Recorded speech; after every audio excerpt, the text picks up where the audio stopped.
Thank you so much, sir, for your time. First of all, give us the status of the warehouse receipt system at the moment. Yeah, thank you very much indeed, and welcome to the National Cereals and Produce Board. Yeah, the status of warehouse receipt system, we are in the preparatory stage. We are trying to put all the systems together and processes to ensure that indeed we are ready by October of 2020. So I can say, in other words, we are working very closely with the Warehouse Receipt Council to ensure that indeed we work very closely to ensure that indeed the joint working group is indeed functional and is doing its mandate to ensure that all the aspects of the warehouse receipt systems are put in place. So we're in that stage of preparation and putting everything together. Right. With just less than a month, the system is supposed to be up and running beginning next month.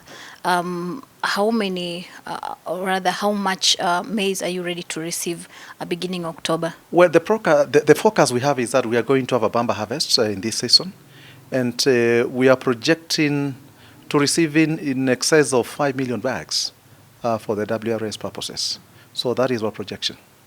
But we intend to stretch it even further to 10 million bags. Right. Now, within how much time do you expect to have it at 10 million? Well, we are looking at once the harvesting starts in October, we are looking within a period of 1 to 2 months, we should be hitting the 10 million bags. Not just for the warehouse receipt system, we also want to ensure that indeed a lot of maize should pass through our systems in terms of drying, in terms of normal warehousing and storage.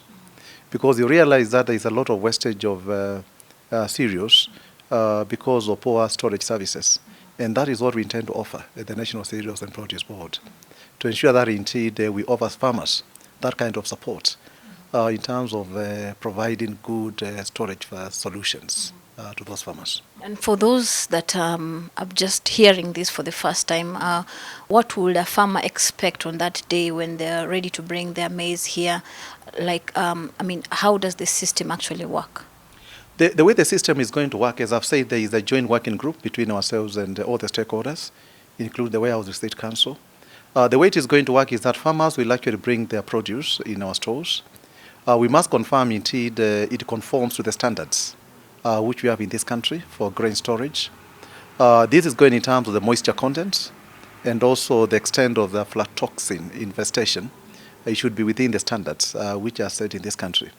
The grain must also be clean and well sorted out. Then after we do that, we are going to have the grain in our storage facilities, mainly in the conventional stores. It is going to be well bagged, and ultimately, the farmer will be given a receipt to demonstrate that indeed we have these products within our stores, and this is your guarantee that the product is going to be taken care of.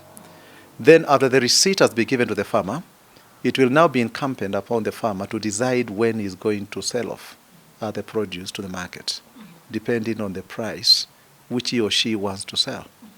One thing we shall guarantee the farmers is that the produce will be taken good care of. It is going to be quality grains, and the standards will be ensured in all the installations we have in our network. Now, when that happens,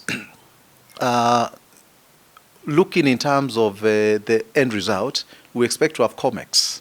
COMEX is what we call the commodity exchange, which will be very paramount to ensure that indeed there is a commodity exchange program, like what we have in the securities exchange. Now, the COMEX is going through the processes of formation, and we believe still the farmers who may want to trade in COMEX will have that opportunity also to trade within the COMEX, and also those who may want to outrightly sell to millers and other traders from our stores, they'll also be eligible for that.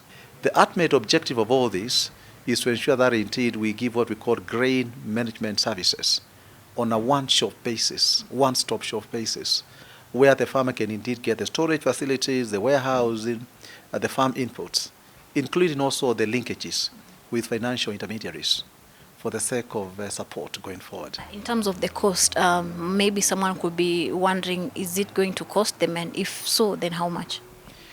Yeah, one thing we need to say is that NCPB is a commercial state institution. Obviously, the shareholder is the government of Kenya, and we do this also to serve farmers. As much as we also want to get some revenues, because we are a commercial institution, we don't get funding from the exchequer. But I can assure farmers and the Kenyans at large that the price is going to be reasonable. We are going to ensure that indeed we store at very competitive prices, and also over the post-harvest management services. It could be drying and sorting and cleaning of the grains at very affordable rates. So farmers should not fear to come to the National Cereals and Produce Board. We are available and we are willing to serve you. Right. When you say affordable prices, can you give us an estimate? Well, for example, a drop in moisture content is going to be that 9 shillings for every drop in the moisture content. That can also be revised to be able to track, volumes. So this is going to be determined on a case-by-case basis, but that is average in terms of moisture content, right? And I understand that this year you did not buy maize from the farmers. What rather made you have that decision? There are a number of reasons why that did not happen. Number one, the price which the millers or the traders were offering to the farmers was extremely competitive because of demand and supply forces. We had a lot of demand in the external countries, for example, in South Sudan. And also there was a shortage of cereals in this country. And therefore, the government did not find it fit to intervene because the market processes were working very well for the interest of the farmer. So that is one of the reasons. Number two, also, there is a shift of government policy to go towards warehouse research system, whereby indeed farmers are encouraged to keep their grains with us and they'll be taken care of. And also, the grains will be taken care of within the ecosystem, which is beneficial to the farmer.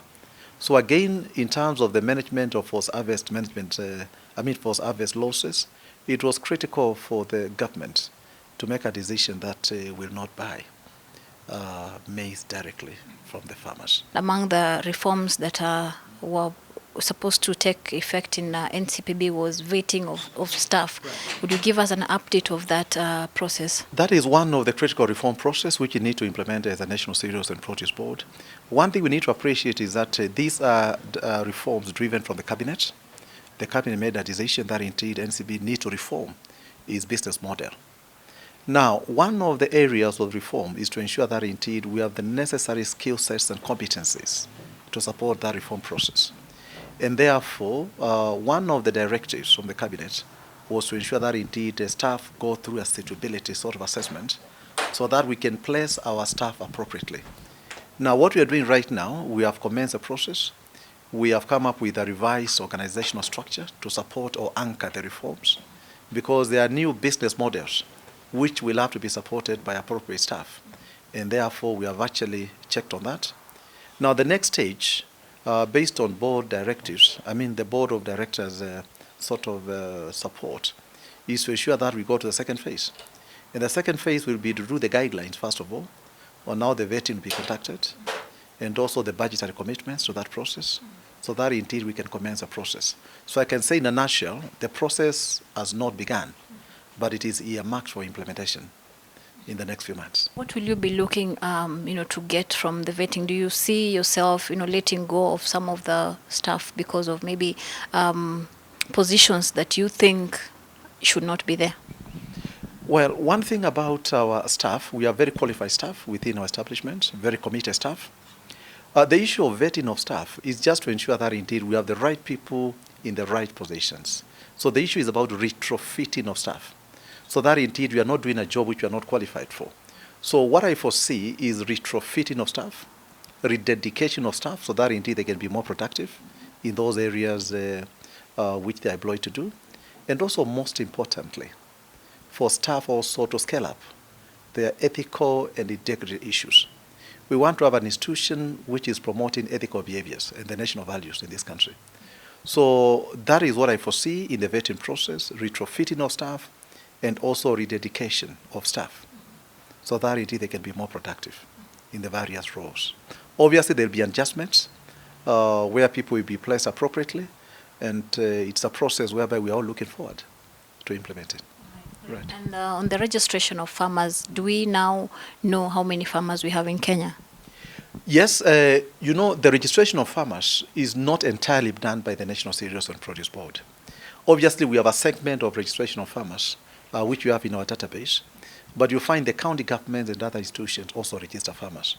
So as part of the reforms, the Ministry of Agriculture is working on a consolidation of registration of all farmers in the country, and we are participating in that process. because we still have an input in that registration process. And we look forward to having a consolidated schedule of farmers which we can serve from whatever part of this country. Right. And lastly, sir, the government decided to keep itself away from, buying maize and leave it to the private sector. How do you take this decision in your, from where you sit? The millers are very critical components of the Kenyan's food value chain and food security. And it is only fair for the private sector to be involved in the importation of these products, because ultimately there will be the market forces. They can get the products more competitively. They can mobilize resources available. Obviously, the government must facilitate the process, and that's what the government did. NCPB also, as part of government, we are part of that process. We also ensure that indeed wherever requires storage and warehousing services after the importation, we also offer those services. And we're also calling upon farmers not to have their produce get destroyed because of lack of storage. They can actually bring their produce for warehousing under the WRS concept. Joseph Kimote, the Managing Director, National Cereals and Produce Board, speaking to Metropole TV.